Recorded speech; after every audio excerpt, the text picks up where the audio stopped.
குருப்பியோ நமகா நமோ நமகா 9வது செஷனுக்கு வரவேற்கிறேன். சாட்டர்டே சண்டே கொஞ்சம் வெளியில் போனேன் பையன் கூட. இங்கே வைஷ்ணவி தேவி கோவில் இருக்குது, அதுக்கு போயிருந்தோம். அப்புறம் இங்கே மணிநகர் அப்படின்னு தமிழ்காரங்கள்லாம் ஜாஸ்தியாக இருக்கிற இடத்துல பாலமுருகன் கோவில், அது ரெண்டும் போயிட்டு வந்தோம். ஸோ அதனால் போஸ்டிங் போட முடியல. எல்லோரும் ஆனந்தமாக இருப்பீங்கன்னு நினைக்கிறேன். அம்பாளோட புகழ் பெருமையை பற்றி பார்த்துட்டு இருக்கோம்.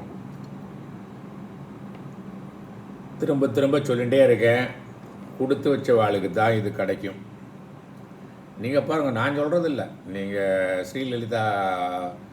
லலிதா திரிசக்தியை பற்றி பெருமைகளை போட்டு பாருங்கள், சொல்லுவாங்க எல்லாருக்கும் இது கிடைக்காதுன்னு. அம்பாளை பற்றி பார்க்கும்போது என்ன பண்ணுவோம், அம்பாளோட பெருமையை பற்றி பார்த்துட்டு இருந்தோம். எப்படி 5 சேக்ரெட் ஆஸ்பெக்ட்ஸில் பார்த்துருந்தோம். பஞ்சலக்ஷணா அப்படிம்போம். தேவியோட பஞ்சலக்ஷணா என்னெல்லாம், ரூபம், அம்பாளோட ஃபார்மை பற்றி பார்த்துட்டுருக்கோம். குணம், குவாலிட்டிஸை பற்றி பார்த்துட்டுருக்கோம். லீலா, என்னெல்லாம் பண்ணுறா, என்னெல்லாம் பண்ண முடியும். மகிமா, க்ளோரியை பற்றி பார்த்துட்டுருக்கோம். பிரின்சிபல், தத்துவம், எசன்ஸு, அதை பற்றி பார்த்துட்டுருக்கோம் இல்லையா. அதை தான் பற்றி பார்த்துட்டு பெருமையாக பேசிகிட்டு இருக்கோம். இதை நிறைய பேர் கொஸ்டினும் போயிட்டுருக்காள், அதையும் பற்றி பார்க்கலாம். அந்த கொஸ்டினோட நான் பகிர்ந்து கொள்கிறேன். நிறைய பேர் பகிர்ந்து கொண்டது, கேள்வி கேட்டது எல்லாமே பகிர்ந்து கொள்கிறேன். இன்றைக்கி நம்ம என்ன பண்ண போகிறோம்னா 141லேருந்து 160 வரை பார்க்க போகிறோம். இதில் என்னென்னாக்கா 16 பேர்களும் கிடைக்கும். லலிதா திரிசக்தியை தொடர்ந்து கேட்டுன்னு வந்தேன்னாக்க உங்களுக்கு 16 பேர்களும் கிடைக்கும். 16ம் பெற்று பெருவாழ்வு வாழ்காமங்கள்ல. அந்த 16 என்னெல்லாம், புகழ், ஃபேம், கல்வி, சரியா, வலிமை, உடல் வலிமை, மன வலிமை, வெற்றி, ஜெயம், நல்ல மக்கள்கள், நன்மட்கள்கள், பொன்னுன்னா நல்ல ஆபரணங்கள், நகைகள், நெல், தானியங்கள், நல் விதி, நல்ல டைம், நுகர்ச்சி, ப்ளஷர்ஸ் பண்ணுறதுக்கு, அறிவு, அந்த கல்வியை நல்லா யூஸ் பண்ணுறக்கூடிய திறன், அழகு, உள்ளழகு, வெளியழகு, பெருமை, இனிமை, எல்லாத்துலேயுமே ஒரு இனிமை, டீல் பண்ணுறதில்ல, பேசுறதில்ல, பழகிறதில்ல, சொன்னோம் இல்லையா. ஏன், ஒரு அன்பு, லவ்வு, அப்புறம் ஒரு கருணை இருக்கிறதுனால இனிமை வந்துடும். துணிவு, எங்கே வேணுமோ அங்கே துணிவாக இருப்போம். நோயின்மை, ஆரோக்கியம், அப்புறம் நீண்ட ஆயுள். இந்த நீண்ட ஆயுள்ங்கிறத கரெக்டாக புரிஞ்சுக்கணும். எப்படின்னா, இந்த உடம்போடு ஐடென்டிஃபை பண்ணால் நீண்ட ஆயுள்னா 70, 80, 90, 100ன்னு இருக்கலாம். ஆனால் இதில் ஆக்சுவலி பார்த்தோம்னா நான் பிரம்மன், நான் கான்ஷியஸ்னஸ், நான் அவேர்னஸ் நினச்சிட்டாக்க எனக்கு இறப்பே கிடையாதுங்கிறதுனால நம்மளுடைய சொரூபத்தை அறிந்து கொள்ளுதல். இந்த 16 பேர்களும் கண்டிப்பாக கிடைக்கும். இந்த 16 பேர்களும் கண்டிப்பாக கிடைக்கும். ஒரு ஆள் எங்கள்கிட்ட சொன்னார், லைஃப்பில் இப்போ அவருக்கு என்ன கிடச்சிருக்குன்னா, ஒரு கிளாரிட்டி கிடச்சிருக்கான். இந்த கிளாரிட்டி கிடச்சதுனால லைஃப்பில் என்னென்னா, ஒரு பிஸ்னஸ் மேன் பேசிகிட்டு இருந்தார். அதில் அவருக்கு என்ன கிடச்சிதுனாக்கா, என்னோடய ஸ்ட்ரென்த் என்ன, என்னோடய வீக்னஸ் என்ன, அப்புறம் நான் யார் கூட டீல் பண்ணுறேன்னா அவளுடைய ஸ்ட்ரென்த் என்ன, அப்புறம் என்னுடைய கூட சுற்றி இருக்கிறவங்களுடைய இதெல்லாம் ஸ்ட்ரென்த் என்ன, இதெல்லாம் எனக்கு இப்போ புரியுறது. நான் எல்லாம் மீதி நானே மெனக்கெட்டுட்டு இருந்தேன். அந்த ஏரியா என்னோடய ஸ்ட்ரென்த்து கூட இருக்காது, வீக்னஸ் ஏரியா கூட இருக்கும். ஆனால் என் பக்கத்தில் இருக்கிறவங்களுக்கு அது ஸ்ட்ரென்த்தாக இருந்தது, அதை அவங்கள்ட்ட கொடுக்கல. ஏன்னா எல்லாம் நானே பண்ணணும்னு இருந்தேன். அதனால் நான் கஷ்டப்பட்டது நான் தான். இப்போ நான் யார் யாருக்கு ஸ்ட்ரென்த் இருக்கோ அந்தந்த காரியத்தை அவங்க கூட பகிர்ந்துருக்கிறதுனால அவங்களுடைய ஏரியா எனக்கு வேணுமோ அவங்களும் பகிர்ந்துக்கிறாங்க. இப்படி அவர் சொல்லும்போது எனக்கு திருக்குறள் தான் நான் வந்தது. 471வது திருக்குறள். வினைவலியும் தன்வலியும் மாற்றான் வலியும் துணை வலியும் தூக்கிச் செயல் அப்படின்னு வள்ளுவர் சொல்லியிருக்கார். இதெல்லாம் அறிஞ்சு பார்த்து பண்ணணும் அப்படின்னு. இதே தான் சாணக்கிய நீதியில் கக காலக காணிமித்ராணி கோதேசக கௌ வெய ஆகமௌ கக ச அகம் காச்சமே சக்தி இது சிந்தயம் முகுர்முகு. சாணக்கிய நீதி வந்து அட்டகாசம். பார்க்கலாம், கடவுளோட அருள் இருந்தால் அதுலேயும் போஸ்டிங் போடலாம், அதுலேருந்து நல்ல இம்பார்ட்டண்ட்டு வேர்சஸ்லாம் எடுத்து போடலாம். ஒரு காரியத்தை செய்கிறதுக்கு முன்னால் இப்போ வந்து சிச்சுவேஷன் என்ன, நான் இருக்கிற காலகட்டம் வந்து எப்படி இருக்குது, சிச்சுவேஷன் ஃபேவரபுளாக இருக்கா. சொல்லுவாங்கல்ல, நான் மாவுக்கு போனால் மழை பெஞ்சது அந்த காற்று வந்ததுங்கிற மாதிரி சிச்சுவேஷன் என்ன, என்வாயர்மெண்டல் அனாலிசிஸ்ம்பாங்க. இதெல்லாம் ஸ்ட்ராட்டஜிக் பிளானிங்கில் இது ரொம்ப இம்பார்ட்டண்ட் ஆகிடுது. எனக்கு யாரெல்லாம் ஃப்ரெண்ட்ஸு, இப்போ உங்களை கொண்டு எழுத சொல்கிறேன்னா, உங்களுக்கு ஒரு 10 நல்ல ஃப்ரெண்டுகள் யாரை உங்களை நம்ப முடியுமோ, உங்களால் 10 எழுத முடியுமா, அது வந்து உங்கள் ரிலேட்டிவாக கூட இருக்கலாம், உங்கள் ஒய்ஃபு குழந்தைகளாக கூட இருக்கலாம், 10 பேர்.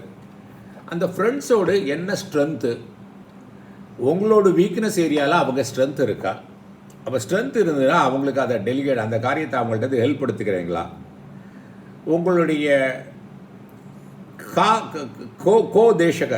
கோதேசகன்னா ககதேசக, இப்போ எந்த இடத்துல இருக்கோம் நம்ம, இடம் பொருள் ஏவல்ல அது. அப்புறம் என்னுடைய வரவு செலவு என்ன, அப்படி எல்லாம் பார்த்து தான் என்னுடைய சக்தி என்ன, வரவு செலவு என்ன, என்னோட சக்திக்கு தகுந்த மாதிரி தான் நான் ஈடுபட முடியும். என்னோட சக்தி இல்லைன்னா மற்றவங்களோட சக்தியை எடுத்துக்க தெரியணும், அதுக்கு மற்றவங்களோட சக்தி என்ன தெரியணும், இதெல்லாம் பண்ணணும். இதை ஒருத்தருங்கிட்ட சொல்லும்போது, அவர் பிஸ்னஸ்மேனாக இருக்கும்போது எனக்கு ரொம்ப சந்தோஷமாக இருந்தது. ஆக்சுவலி என்ன நடக்கிறதுன்னு பார்த்தோம்னா, இந்த மந்திரங்களை ஜெபிக்கும் போதாக இருக்கட்டும், கேட்கும் போதாக இருக்கட்டும், என்ன ஆகுதுன்னா எண்ணங்கள் ஒருமுகப்படுதல். அது வந்து பலவிதமாக பல நன்மைகளாக பலருக்கு தெரியுது.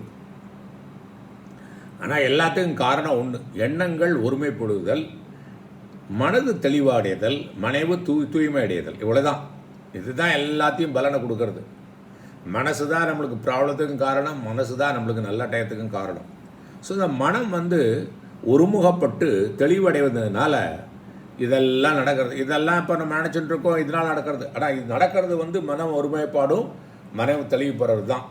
அப்போ தெளிவுப்பட்ட போது என்ன ஆச்சுன்னா, உள்ளதை உள்ளதாக பார்த்து அதுக்கு தக்கன நம்ம வந்து அப்ராப்ரியேட் ஆக்ஷன் எடுக்கிறோம்.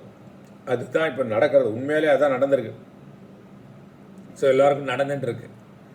ஸோ இதை ஒவ்வொருத்தராக ஷேர் பண்ணும்போது பாருங்களேன், நீங்களே எல்லா காரியத்தையும் எழுத்து போட்டு பண்ணணுன்னாக்க ஒரு சோறு படையத்தானே செய்வோம், அதுக்கு தக்கன ரிசல்ட்டும் கிடைக்காதுல்ல.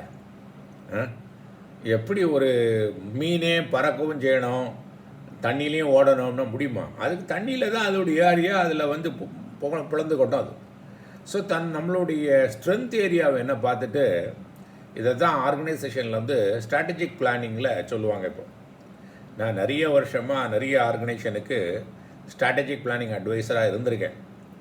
ஸோ நிறைய ஆர்கனைசேஷன்கள்கிட்ட வந்து அவங்களுடைய பர்பஸ், ஸ்ட்ராட்டஜிஸ் அதெல்லாம் கேட்கும்போது தான் தெரியறது அவங்க வந்து எவ்வளவு டீப்பாக போயிருக்காங்க அல்லது இல்லைன்ட்டு. நம்மளுடைய வேல்யூஸ் என்னங்கிறதும் கண்டுபிடிக்கிறதுக்கு முடியும். நம்ம வந்து லைஃப்பில் வந்து எது நம்மளுக்கு இம்பார்ட்டண்ட் ஆனது, இதெல்லாம் இந்த லலிதா திரிஷத்தை பண்ணும்போது உங்களுக்கு முள்ள கிடைக்கக்கூடிய பலன்கள். சரி, இன்றைக்கி வந்து 141க்கு போகலாம். சரியா? ஓம் ஐம் ஹ்ரீம் ஸ்ரீம் ககார அர்த்தாயை நமகா. ககாரங்கிறதுக்கு அப்படி சொன்னோம் இல்லையா, அதுக்கு மீனிங்கே அவள் தான். காவோட மீனிங் என்னது? She represents light. லைட்டுன்னா என்ன? அறிவு, அறியாமையை நீக்குவளாய் இருக்கிறாள். ஓம் ஐம் ஹ்ரீம் ஸ்ரீம் காலஹந்திரை நமகா. யமனை அழிப்பவள்னு நடத்தம். யமனை அழிப்பவன்னு என்ன அர்த்தம்? உன்னுடைய சொரூபத்தை காட்டுபவள். எனக்கு இறப்பே கிடையாது, ஏன்னா எனக்கு பிறப்பே கிடையாது. அப்போ காலன் என்ன பண்ண முடியும்? காலன் வந்து இந்த உடம்பெடுத்துன்னு போகணும், அந்த உடம்பு நான் இல்லையே. காலனை காலாயில் உதைத்தவள் அப்படின்னு சொல்லலாம். ஓமைம் ஹ்ரீம் ஸ்ரீம் காமேஷ்யை நமகா. எல்லாம் நல்ல காரியங்கள்லாம் பண்ண தூண்டவள். அது ஒரு ஆசையை கொடுப்பா, அதை பண்ண சொல்லுவா. இதை மாதிரி திருஷத்தியெல்லாம் கேட்க சொல்லுவா, 4 பேருக்கு அனுப்ப சொல்லுவா, நிறைய பகிர்ந்து கொள்ள சொல்லுவா, கேள்வி கேட்க சொல்லுவா. ஓமைம் ஹ்ரீம் ஸ்ரீம் காமித்த அர்த்த தியாய நமகா. முதல்ல காமத்தை என்ன கரெக்டான ஆசையை கொடுப்பா, கொடுத்துட்டு அதை ஃபில்ஃபில்லும் பண்ணுவா. ஓமைம் ஹ்ரீம் ஸ்ரீம் காம சஞ்சீவனியை நமகா. சஞ்சீவனினா என்னது? அதை நிலை பெற செய்வது, ரிஜினவேட் பண்ண வேண்டியது. இப்போ காம வந்து என்ன ஆகுதுனாக்கா, மன்மதனுக்கு காமன் தானே பேர். அவர் வந்து அவரை யார் எரிச்சதா? இந்த சிவன் தானே அவர் எரிச்சார். அவன் எரிச்சவன் வந்து என்ன ஆகிடுது, அவன் பண்டாசுரன் ஆயிடுறான். அவனை திரும்ப அவனுடைய பழைய ஃபார்முக்கு கொண்டு வந்தது அம்பாள் தான். ஏன்னா அவன் காமேஸ்வரனுடைய ஒய்ஃப் வந்து ரதி தேவி வந்து அம்பாளை பிரார்த்தனை பண்ணி அம்பாள் அந்த பிரார்த்தனையால் சந்தோஷமடைந்து அவனை மன்மதனுக்கு திரும்ப அந்த ரூபத்தை கொடுத்தவள். ஓம் ஹ்ரீம் ஸ்ரீம் கல்யாயை நமஹா. கல்யாயை நம்ம என்னது, மெடிடேட் பண்ண தகுதியுடையவள். திரும்ப திரும்ப நினச்சி பார்த்து அவங்களுடைய பிரசித்தத்தை பார்த்து சொன்னோம் இல்லையா, ரூபம் மகிமா எல்லாத்தையும் மெடிடேட் பண்ண முடியும். ஓம் ஹ்ரீம் ஸ்ரீம் கடினஸ்தன மண்டலாயை நமஹா. உலகத்துக்கு எல்லாமே தாயாக இருக்கிறதுனால மார்பகங்கள் கடினமான மார்பகங்களை உடையவள். ஓம் ஹ்ரீம் ஸ்ரீம் கரப உறவே நமஹா. யானைத்தோடு அந்த தும்பிக்கை மாதிரி தொடைகளை உடையவள். ஓம் ஹ்ரீம் ஸ்ரீம் ஸ்டடியாக இருப்பாள். She is firm. ஓம் ஹ்ரீம் ஸ்ரீம் கலாநாத முக்கியை நமஹா. கலானாக்க அந்த 16 கலைகள் இருக்கு இல்லையா, அதோட நாத்தன் யார்? மூணை மாதிரி முகத்தை உடையவள். சந்திரனை போல் முகமுடையவள், சந்திரமுகி. ஓம் ஹ்ரீம் ஸ்ரீம் கச்ச ஜித அம்புதாயை நமஹா. கச்ச அவங்களுடைய ஹேர் எப்படி இருக்கும்னாக்க க்ளவுடு விட பெட்டராக இருக்கும்னா. க்ளவுடு எப்படி இருக்கும், இந்த ரெய்னி க்ளவுடு எப்படி இருக்கும், மேகங்கள் கருகருன்னு இருக்கும்ல, அந்த மாதிரி கருகருன்னு இருக்குமா. ஓம் ஹ்ரீம் ஸ்ரீம் கடாட்ச சந்தி கருணாயே நமகா. கருணையே ஒழுகுமா கண்ணுலேருந்து. அந்த கருணையினால் என்னாகும், த ட்ரிப்பிங், த கிளான்ஸ், அவங்களுடைய கடாட்சம் இருக்கு இல்லையா, ட்ரிப்ஸ் வித் கைண்ட்னஸ்.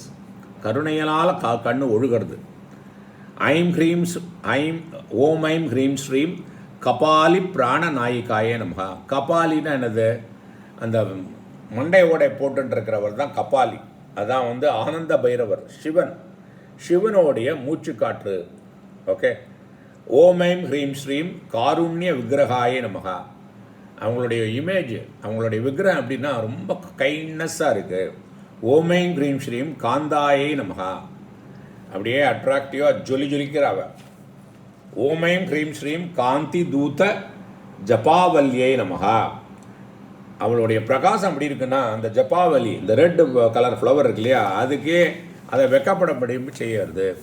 ஓம் ஹ்ரீம் ஸ்ரீம் கலா ஆலாபாயை நமகா. கலா ஆலாபாயை நம்ம ஆலாபாலான்னு அந்த கான்வர்சேஷன் பேசுறது, ரொம்ப ஸ்வீட்டாக கைண்டாக கம்யூனிகேட் பண்ணுவோம், பேசக்கூடியவ. ஓம் ஹ்ரீம் ஸ்ரீம் கம்பு கண்டை நமகா. கண்டைன கழுத்து, த்ரோட்டு. கம்புனது சங்கு போல் உள்ள கழுத்தை உடையவள். ஓம் ஹ்ரீம் ஸ்ரீம் கர நிர்ஜித பல்லவாயை நமகா. அவளுடைய கைகள் எப்படி இருக்குனாக்கா ஒரு க்ரீப்பர் மாதிரி இருக்குது. ஓகே, டெண்டர் லீவ்ஸ் மாதிரி இருக்குது. பல்லவானா டெண்டர் லீவ்ஸ். அவள் கைகள் வந்து மிருதுவாக இருக்குது, ஒரு இலையை போல, மிருதுவான இலையை போல இருக்கிறது. ஓம் ஹ்ரீம் ஸ்ரீம் கல்பவல்லி சமபுஜாயை நமகா. அவளுடைய கைகளெல்லாம் அப்படி இருக்குது, ஆர்ம்ஸ்லாம் அப்படி இருக்குனாக்கா க்ரீப்பர் மாலை இருக்குது. ஓம் ஹ்ரீம் ஸ்ரீம் கஸ்தூரி திலக்க அஞ்சிதாயே நமகா. இந்த மஞ்சள் குங்குமெல்லாம் விட்டுட்டவா அந்த மார்க்கை விட்டுட்டுருக்கா, போட்டுருக்காங்க. ஸோ 160 வந்து பார்த்துட்டோம். நம்ம 160 வந்து கடவுளுடைய புண்ணியத்தில் பார்த்துட்டோம். நம்ம திரும்ப என்ன பண்ணிட்டு இருக்கோம், நம்ம வந்து அந்த பஞ்ச லக்ஷணத்தை அம்பாளோட தான் சாண்ட் பண்ணிகிட்டே இருக்கோம் இல்லையா. ஏன்னா பஞ்ச லட்சணத்தில் பண்ணும்போது அதை மெடிடேட் கூட பண்ணலாம். கண்ணை முடின்னு அந்த உருவத்தை பார்க்கலாம். அதுக்கு தான் என்னெல்லாம் ரூபம் இருக்குது, என்னெல்லாம் குணங்கள் இருக்குது, என்னெல்லாம் லீலா அம்பாளோடு இருக்குது, என்னெல்லாம் க்ளோரி மகிமா இருக்குது, என்னெல்லாம் எசன்ஸ் இருக்குது அப்படின்னு நம்ம பார்த்துட்டே இருக்கோம். கரெக்டாக. ஸோ 160 வரை பார்த்துட்டோம். பாதிக்கு மேலே போயாச்சு கடவுளுடைய அனுகிரகனால. இன்னும் 140 இருக்குது. ஸோ ஒரு நாளைக்கு 20 முலவை பார்க்கலாம். நாளைக்கு கண்டினியூ பண்ணலாம். குருப்யோ நமகா, நமோ நமகா. நல்லா பகிர்ந்துங்கோ, சின்ன விஷயங்களெல்லாம் தான் பகிர்ந்துங்கோ. அப்புறம் இன்னொன்று என்னென்னாக்க, உங்களுக்கு இந்த டயத்தில் நடக்கிற நல்ல விஷயங்கள் எல்லாம் ஒரு டைரியில் எழுதி வச்சுங்கோ. எங்கிட்ட சொல்லாவிட்டால் கூட பரவாயில்ல, டைரியில் எழுதி வச்சுட்டு என்ன பண்ணுங்கோ, காலையில் தூங்கி இருந்தோன்னா ஒரு தூரம் படிச்சுட்டு அம்பாளுக்கு நன்றி சொல்லுங்கோ. ராத்திரியும் படிச்சுட்டு அதுக்கு ஒரு கிராட்டிடியூட் சொல்லுங்கள். மார்னிங் நன்றி, சாயங்காலம் ஒரு கிராட்டிடியூடு அப்படின்னு ஒரு நான் ஐம் கிரேட்ஃபுல் டு யூன்னு சொல்லிட்டு பண்ணுங்க. ஏன்னா அது மேலும் எதில் ஃபோக்கஸ் பண்ணுறாலோ வாட் யூ ஃபோக்கஸ் எக்ஸ்பேண்ட்ஸுங்கிறாங்கல்ல, அது இன்னும் நல்ல நல்ல விஷயங்கள்லாம் ஆகி, உங்களுக்கு நல்ல விஷயங்கள்லாம் ஆகி, உங்களுக்கு ஆரோக்கியம் நல்லபடியாக வந்து, பணங்கள் நல்லா வந்து, பேர் நல்லா வந்து, ரிலேஷன்ஷிப்லாம் நல்லா ஆகி, ஆன்மீகத்தில் நல்ல ஈடுபாடு வந்து, நீங்கள் வந்து தன்னை உணர்வது கண்டிப்பாக அந்த பாதையில் பணிப்பேங்கிறது எனக்கு நல்லாவே தெரியும். நன்றி, வணக்கம். அடுத்த போஸ்டிங்கில் பார்க்கலாம்.